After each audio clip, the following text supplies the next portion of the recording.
სასამართლოს ხდომა კასპის საკრებულოს მოძალადე თანამშრომლების ამ საქმის მთავარი ფიგურანტი დაზარალებულად ცნობილი არის ირაკლი მილაძე, რომელიც ამჟამად არის ლელოს კასპის რაიონული ორგანიზაციის ხელმძღვანელი. ირაკლი მილაძეს დაუკავშირდნენ პროკურატურიდან და ამბიდან 3 წლის შემდეგაც კი მაშინ როდესაც ერთი დღეც კი არ გაუტარებიათ ამ მოძალადე საჯარო მოხელეებს ციხეში, დღეს უკვე საუბარი დაიწყეს მათ შეწყალებაზე და სისხლის სამართლებრივი პასუხისმგებლობის შეწყვეტაზე. ირაკლი მილაძეს დაუკავშირდნენ პროკურატურიდან, დღეს გამოიძახეს გორის რაიონულ სასამართლოში.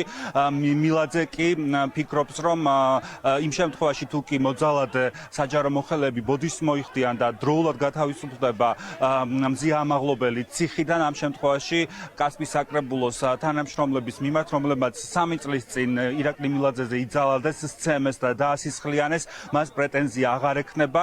ნახოთ როგორ განვითარდება დღეს გორის რაიონულ სასამართლოში მოვლენები და რას იტყვიან თავად ბრალდებულები. ის შემახსენეს, რომ სექტემბერში მიიღო ქართულმა ოცნებამ ამინისტიის კანონი და ეხება ამ მუხლს, ჯგუფურ ძალადობას. და მე ვფიქრობ, ეს არის დაცინო ჩვეულებრივ, როგორც ჩემი მისამართით, ისე სხვა დატყვევებულების მისამართით.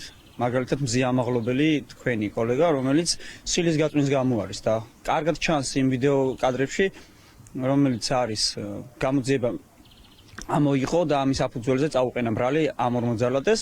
იქ ჩანს როგორ გამიტეხეს სხვირი და სისხლი მომდის და შესაბამისად მაქვს ასევე შეთავაზება, რომ გამოუშვან მზია ამაღლობელი და შემდეგ ეს ორი ადამიანი თვითონ რაც უნდა ის უქნიათ. მე არანაირი პრეტენზია არ მექნება. ბრალის წარდგენიდან დღემდე ისინი ისევ რჩებიან სამსახურებში, არ გაუშვიათ სამსახურიდან.